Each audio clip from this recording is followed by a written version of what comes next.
Bismillahirrahmanirrahim. Assalamualaikum warahmatullahi wabarakatuh. Perkenalkan, nama saya M. Nuzulul Kalam. Saya mengajar di MTS Rodatus Sa'adah Pontianak, Provinsi Kalimantan Barat. Saya mengajar pada mata pelajaran Akidah Akhlak untuk kelas 7, 8, dan kelas 9. Alhamdulillah pada kesempatan kali ini saya terpanggil PPG 1 yang ditempatkan di UIN Imam Bonjol Padang, yang dimana pada kesempatan ini saya diwajibkan untuk memvideokan dan menampilkan aktivitas belajar mengajar di madrasah ini. Semoga apa yang saya tampilkan ini dapat menjadi referensi bagi peserta PPG selanjutnya. Terakhir yang dapat saya sampaikan pada guru-guru, tetap semangat dalam menjalankan aktivitas, jangan mudah menyerah. Bapak Ibu guru hebat, lentera ilmu di bumi Nusantara. Setiap bimbinganmu adalah investasi berharga bagi masa depan anak bangsa yang gemilang. Wassalamualaikum warahmatullahi wabarakatuh.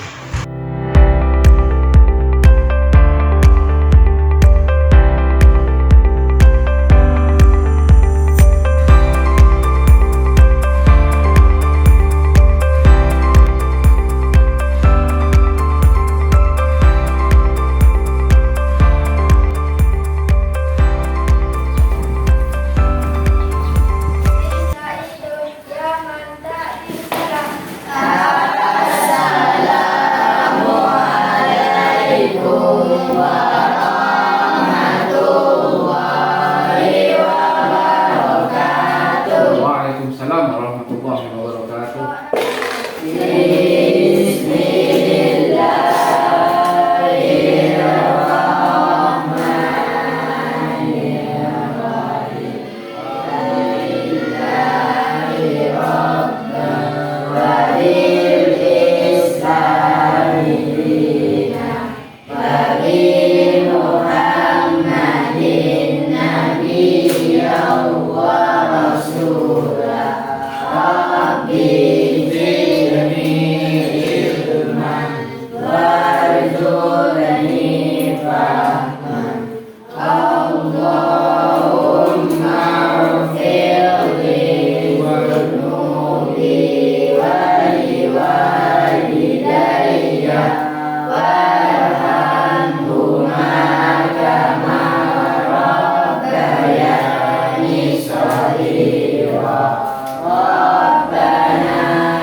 Assalamualaikum warahmatullahi wabarakatuh. Waalaikumsalam warahmatullahi wabarakatuh. Baik, mari kita memulai pelajaran pada pagi hari ini, memulai dengan mengucapkan basmalah. Bismillahirrahmanirrahim.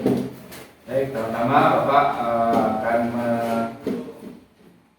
mengecek kehadiran terlebih dahulu ya. Adinda Fatmawati, Devani Mesa, Edi Mariani, hadir ya. Edo Madiendo, sama juga hadir.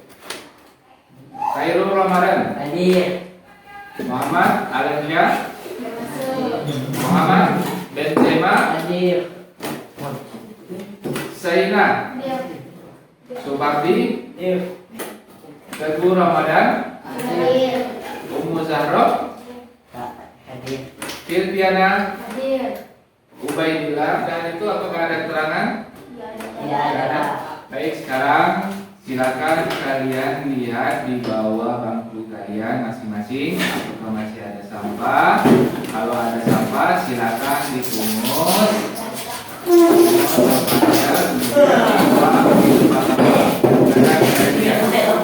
Kita akan bahas tentang adab dalam berdoa. Baik, adab itu dapat diterapkan pada hal apa saja, baik itu sikap, baik itu ucapan, termasuklah dalam berdoa. Kenapa Pak harus menerapkan adab dalam berdoa? Apakah itu penting Pak? Nah, penting sekali. Kenapa? Karena itu pertama untuk meningkatkan ketakwaan kita kepada Allah Subhanahu wa taala, semakin memperkuatkan iman kita kepada Allah Subhanahu wa taala, dan kemudian sebagai bentuk penghormatan, sebagai bentuk rasa cinta, kemudian sebagai bentuk tunduk kita kepada Allah Subhanahu wa taala.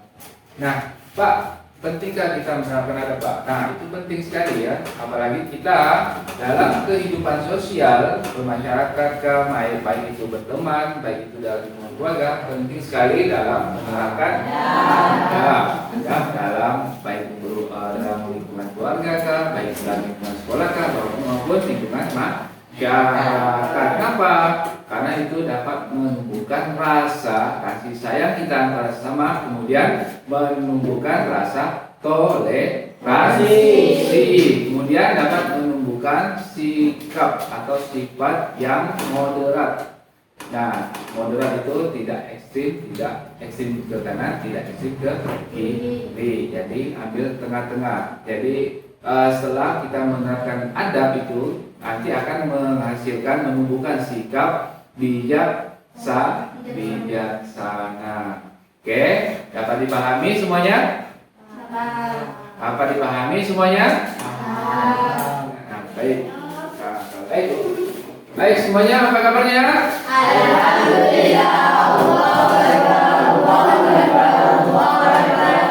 Nanti kalian tulis apa poin-poin penting yang kalian dapatkan. Adab berdoa agar doa kita mustajab. Ada beberapa adab yang perlu kita perhatikan. Pertama, mencari waktu yang mustajab. Di antara waktu yang mustajab itu adalah hari Arafah, bulan Ramadan, sore hari Jumat, waktu sahur, atau sepertiga malam terakhir. Berkeyakinan Allah Subhanahu wa taala akan mengabulkan. Berdoalah kepada Allah dengan penuh keyakinan akan dikabulkan. Ketujuh, pahamilah makna doa yang kita baca agar kita sadar dengan apa yang kita minta. Tahuilah, sesungguhnya Allah tidak mengabulkan doa dari hati yang lalai dan hati yang lengah dengan doanya. Kedelapan, mengulang-ulang doa dan meremeh-remeh dalam berdoa. Rasulullah SAW ketika berdoa, beliau mengulangi 3 kali, dan apabila beliau meminta kepada Allah, beliau mengulanginya 3 kali. Kesembilan, tidak tergesa-gesa agar segera dikabulkan. Akan dikabulkan doa kalian selama tidak tergesa-gesa. Seseorang mengatakan, saya telah berdoa namun belum saja dikabulkan. Ini adalah bentuk ketergesa-gesaan. Ke-10, banyak bertaubat dan merajin doa yang artinya, wahai para rasul, makanlah makanan yang baik-baik, yaitu makanan yang halal, dan kerjakanlah amal saleh. Allah juga berfirman yang artinya, wahai orang-orang yang beriman, makanlah rezeki yang baik-baik yang telah kami rezekikan kepadamu. Bapak memberikan kalian kesempatan untuk bertanya. Silakan, siapa di antara kalian yang mau bertanya? Saya Pak. Oke, Supadi, silakan.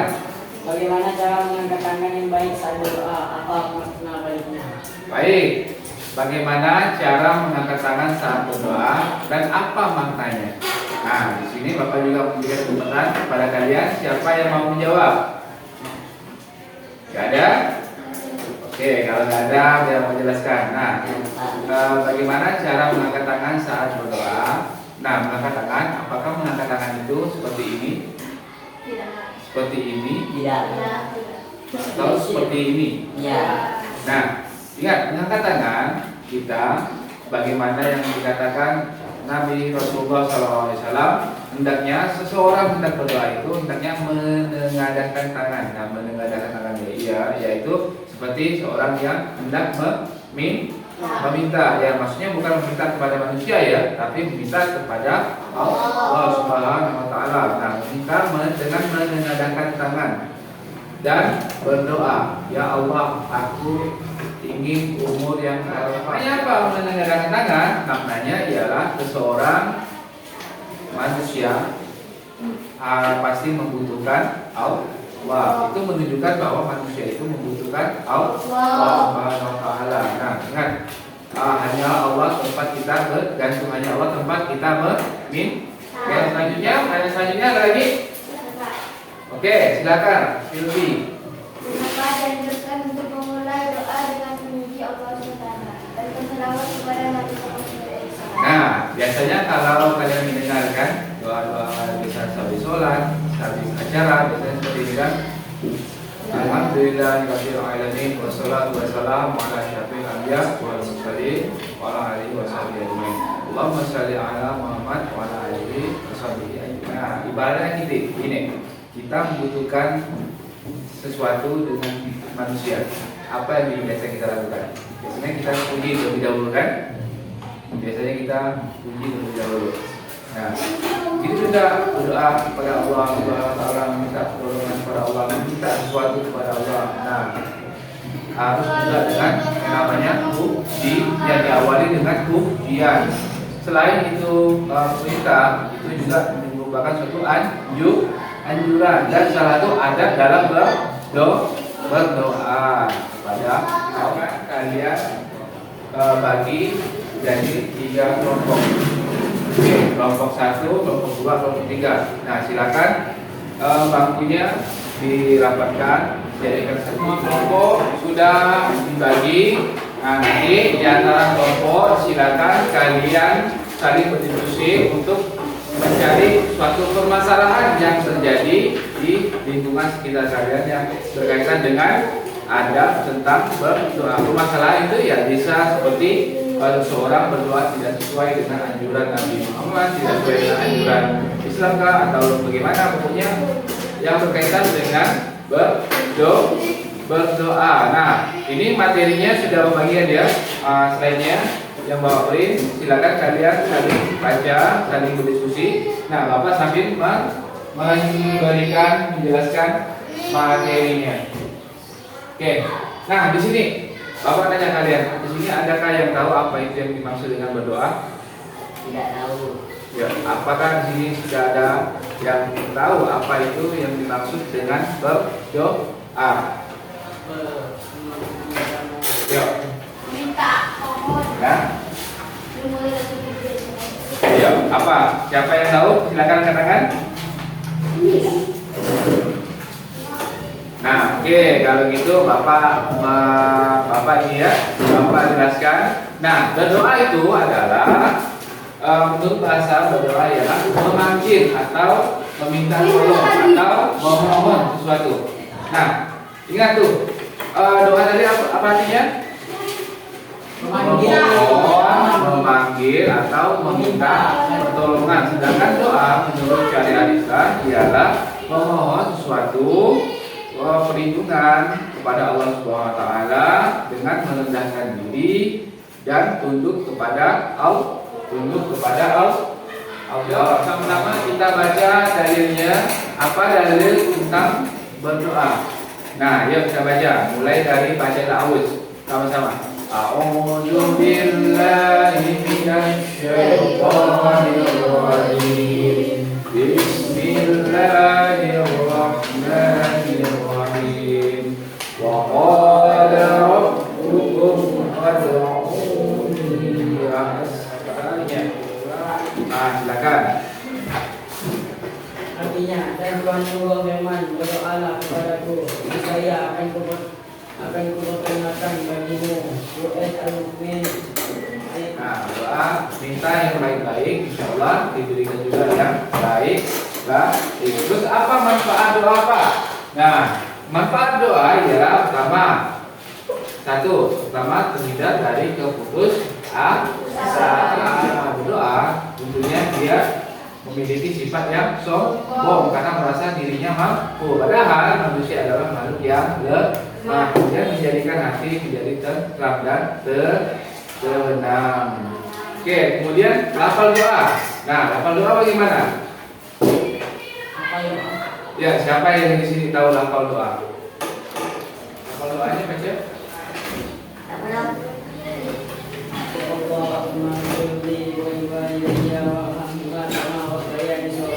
Nah, tadi coba kalian tadi lihat. Tadi apakah termasuk dalam adab baca Quran? Dalam baca berdoa? Enggak. Hah? Contoh apa yang tidak termasuk adabnya? Karena tidak mengangkat tangan. menengadahkan tangan. Nah, ingat tadi berdoa udah bilang salah satu ada berdoa ya, menengadahkan tangan atau mengangkat tangan. Nah, tata cara berdoa. Nah, tata cara berdoa tadi. Kalau berdoa hendaknya dimulai dengan pujian terhadap Allah. Kan dimulai dengan pujian, kemudian bersolawat kepada Nabi Muhammad. Kemudian dilakukan dengan serius sambil mengangkat tangan ke atas, menengadahkan tangan. Kemudian baru membaca doa. Hendaknya membaca doa itu hendaknya pelan, khusyuk, fokus, jangan tergesa-gesa, jangan tergesa-gesa, fokus. Kemudian yang ketiga, mengulang doa dengan merasa tidak pernah putus asa. Jadi konsisten dalam berdoa. Ingat, berdoa itu harus dalam kebaikan. Berdoa hanya untuk kebaikan. Jadi berdoa harus konsisten. Insya Allah suatu saat akan dikabulkan oleh Allah Subhanahu Wa Taala. Kemudian dilakukan dalam keadaan suci, bersih, memakai baju, tidak membuka aurat. Kemudian memahami makna doa. Nah, tadi supaya baca doa apa tadi? Doa untuk berdoa ke orang tua. Untuk selanjutnya silakan kalian berdiskusi mencari permasalahan yang terjadi terkait dengan adab dalam berdoa. Nah, silakan kalian cari, kalian diskusi. Kemudian satu orang kelompok akan maju depan untuk mempresentasikan masalah yang ditemukan. Oke, baik, kalau gitu kita mulai untuk mempresentasikannya. Silakan mulai dari kelompok 1 terlebih dahulu. Silakan maju kelompok 1. Kelompok yang lainnya silakan menyimak dan mendengar hasil diskusi dari kelompok 1. Assalamualaikum warahmatullahi wabarakatuh. Waalaikumsalam warahmatullahi wabarakatuh. Permasalahan yang berkaitan dengan diri sendiri. Kurangnya fokus soal berdoa adalah masalah yang sering terjadi pada diri sendiri. Kondisi ini membuat doa terasa hampa dan terasa kurang berdoa, sehingga tujuan utama dari doa yaitu mengingat Allah SWT. Jadi terhambat ada berbagai faktor yang berkaitan dengan fokus ini. Ialah berasal dari dalam diri sendiri. Di antara permasalahannya itu adalah 1. Kurangnya kelindihan. 1. Pikiran fokus. Sulit memusatkan pikiran dan hati kepada Allah SWT. Pikiran seringkali melompat-lompat ke urusan duniawi, pekerjaan dan Oke, tepuk tangan untuk kelompok 1. Oke, sekarang silakan kelompok 2 maju depan.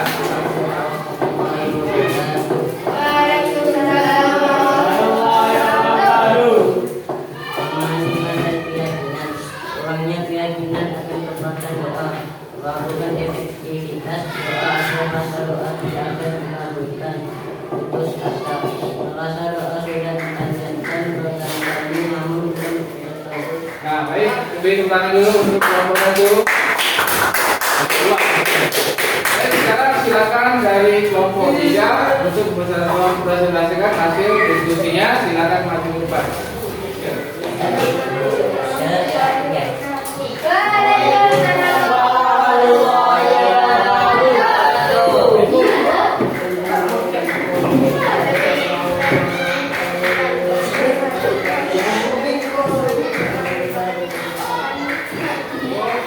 Sekarang beri tepuk tangan untuk kelompok 3. Nanti kita sudah melaksanakan diskusi hari ini, diskusi kelompok. Nah, sekarang Bapak minta kepada kalian masing-masing kelompok untuk memberikan kesimpulan terkait tadi pembahasan yang telah kalian presentasikan tadi. Silakan satu orang memberikan kesimpulan tadi tentang pembahasan. Nah, itu aja, dibagus aja.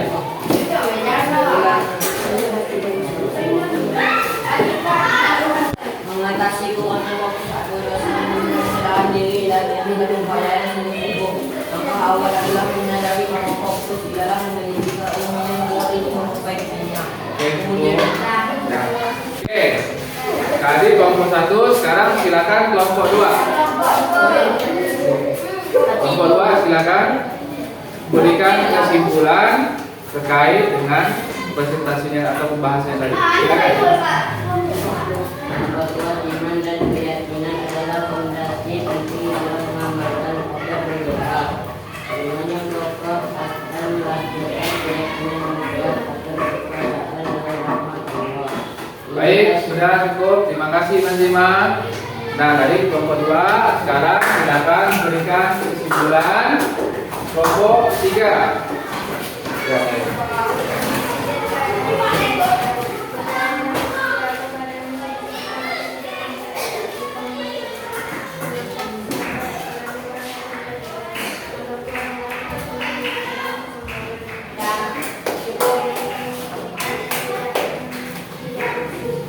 Baik, ya, cukup. Terima kasih. Kelompok 3 sudah memberikan kesimpulan dari mana tadi kan?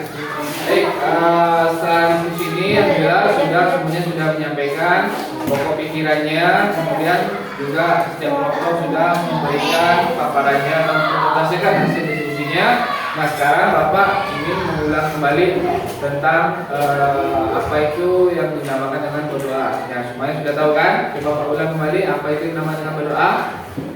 Memanggil, meminta, Nah, oke.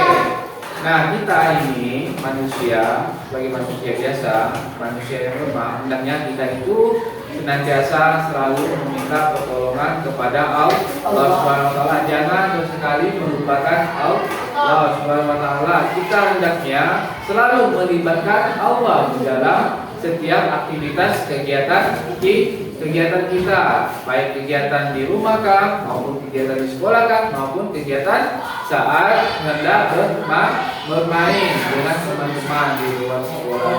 Nah, berdoa hendaknya memperhatikan adab. Tadi adab dengan mengangkat tangan, kemudian memperhatikan tempat yang bersih, kemudian membaca dengan suara yang lembut, suara yang lirih, suara yang tidak tergesa-gesa. Nah, kemudian membaca doa dengan perlahan dan pahami makna apa itu yang doa yang tadi kita bacakan. Misalnya tadi dibacakan oleh Supadi dalam doa orang tua, doa kedua orang tua. Ini coba kita baca sama-sama. Contohnya bagaimana tadi? Ada berdoa, angkat tangan,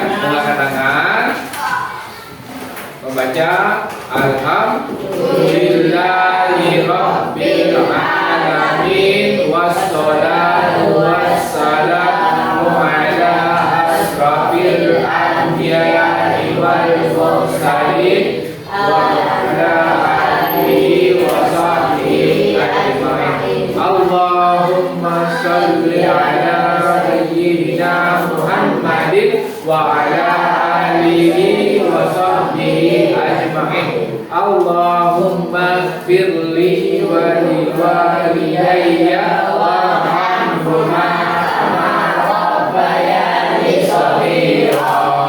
Rabbana atina fid dunya hasanah wa fil akhirati hasanah wa qina adzabannar. Amin ya rabbal alamin. Aktivitas belajar mengajar kali ini. Nah, aktivitas belajar mengajar kali ini ialah tentunya melibatkan keaktifan semua, baik siswa, tapi terutama itu keaktifan siswa terlebih dahulu. Nah, guru di sini itu adalah hanya sebagai pertama fasilitator, kemudian sebagai pembimbing kalian. Nah, sisanya kalianlah yang berusaha. Nah, pada aktivitas kali ini semoga apa yang disampaikan itu pembelajarannya itu menggembirakan, menyenangkan. Menyenangkan nggak kira-kira belajar seperti ini? Kira-kira menyenangkan nggak belajar seperti ini? Nah, oke. Kira ada nggak yang kurang? Nah, oke. Kalau ada yang kurang, kalau gitu Bapak akan langsung memberikan soalan saja. Itu Bapak akan akhiri dengan mengucapkan salam. Semoga apa yang Bapak sampaikan, apa yang dilaksanakan selama proses belajar mengajar ini, semoga itu juga lah yang nantinya akan kalian terapkan di lingkungan rumah kalian. Oke, itu saja yang saya sampaikan. Semoga barokah. Akhiri mengucapkan salam. Assalamualaikum warahmatullahi wabarakatuh. Waalaikumsalam.